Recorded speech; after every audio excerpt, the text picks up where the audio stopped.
I'd like to say good morning or good afternoon from our end, good morning in Argentina to Dr. Raul Mercer, who's the pediatrician in Argentina and also the coordinator of the Program for Social Science and Health at FLACSO, the Latin American School of Social Science. On top of this, Raul also is a researcher at the Center of Research for Population Health. He describes himself as a social pediatrician and contributed a fantastic and very provocative article for our Global Health MDG supplement. Raul, good morning. Good morning, Nick. Well, first of all, Raul, thanks for your contribution to the MDG supplement. You wrote a compelling piece on child health policies in South America, which was very provocative. I'd like to talk a bit more about some of the issues you raised in your paper. Can you tell those who are perhaps less initiated a little about the South American region in terms of child health and delivery? I think it's less homogenous than most people realize. Well, that's correct, Nick.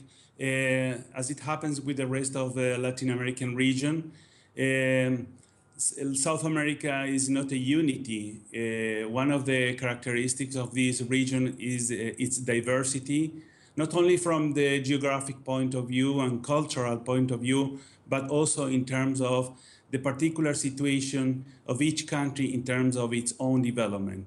So I would say that the first issue to raise is diversity. The other issue has to do with the differences that you can find within each country in terms of gaps. When I talk about gaps, I'm talking about inequity gaps, gradients, social gradients that are intimately related with the quality of life of people, particularly children. Latin America is the most uneven region in the world in terms of gaps between poor and rich people. And as you know, as you increase the gaps between different social groups, the consequences are extremely bad in terms of the outcomes, health outcomes. Yes. So from my point of view, the worst pandemic that is affecting the global humankind is inequity, injustice, and social exclusion. So Latin America, and particularly South America, is one of the key examples of this situation. And thanks. And how far have has working towards the Millennium Development Goals addressed those inequities? Well, this is the main concern of all the states here in the region. And I would say that generally speaking, the region is doing well in terms of reducing most of the prevalent diseases that are affecting children. But also I will include the situation of mothers, because women's health, as you know, is intimately also related with child health. And unfortunately, the improvement in mother's health is not as good as we would expect. So we have to think also in an integrated manner. So still some way to go. You talked a bit in the paper about changing concepts of child health and what really are the important spokes, and perhaps a move beyond simply using the standard markers such as mortality. Can you expand on that a little? Well, from my perspective, there is a traditional view on the way we characterize child health, and is, I would say, related with infant mortality rate. So I think that we have to point out that, fortunately, there are more children that are surviving in the region than those who are dying. And it is as important to assure the quality of life and development of those who survive without, with also taking into account the importance of reducing infant mortality. But what I mean is that we need a strong shift in the way we approach health, and not to have a reductionist or reductionist approach to child health, just characterizing child health through infant mortality rate. That is an indicator that goes ups and down in terms of more visibility, also during political periods of elections. So the way we used to raise the issue of child health has to do with the political political climate. And what do feel and what we understand is that we have an imperative challenge to shift from the child death or child infant mortality paradigm or survival paradigm to a more positive and comprehensive approach in order to assure the right to early child development and to get the best quality of life to all the children that are born in this region. Yeah, so that's a very far-reaching and advanced way of looking at beyond what the normal, the standard traditional markers. Where do children's rights sit in all this, Raul? First of all, I want to make a comment. I agree with you that this is a far-reaching goal, but we still have hope, and I think that this is a must. And going back to your last question, why children's rights has in this region it has a particular value. During the dictatorships here in Latin America, we learned rights through their violation. And I think that we as a society, we deserve a new way to understand rights as a basic issue, as a foundation of a civil society. So I think that we pediatricians, we deserve the responsibility, we have the responsibility as health workers to defend, to promote child rights to every child that is born in our countries. And I think that although it's part of the societal responsibility, we as health workers, we have a strong responsibility as advocates promoting child rights. So it's not my personal view.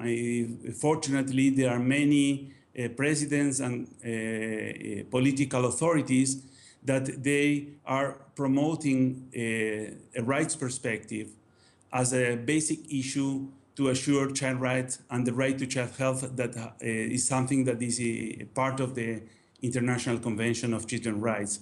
So our expectation that we have to consider also rights from the cradle, considering that every boy, every girl has the right to grow and develop and to access to their maximum potential of development independently of their families they come from, independently of the social condition, independently of the culture or local values.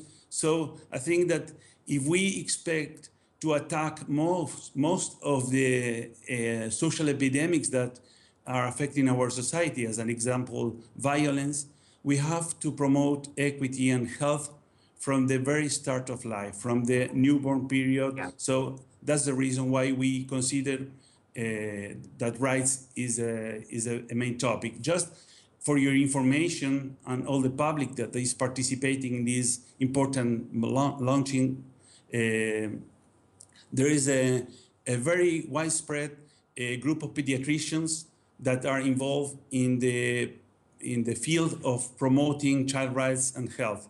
And mostly of the countries in South America, they have groups of pediatricians, social pediatricians involved with this topic. Okay, thank you. So inextricably linked to the previous discussion we had about ways of looking at child health, quality rather than simple markers. Just very briefly, Raul, to end off, how do you see the next phase, the sustainable development phase, taking shape in your region? Well, as we can see after this short exchange, we know that health is a very complex issue, that is not restricted to the hands of the people who are working in the medical field.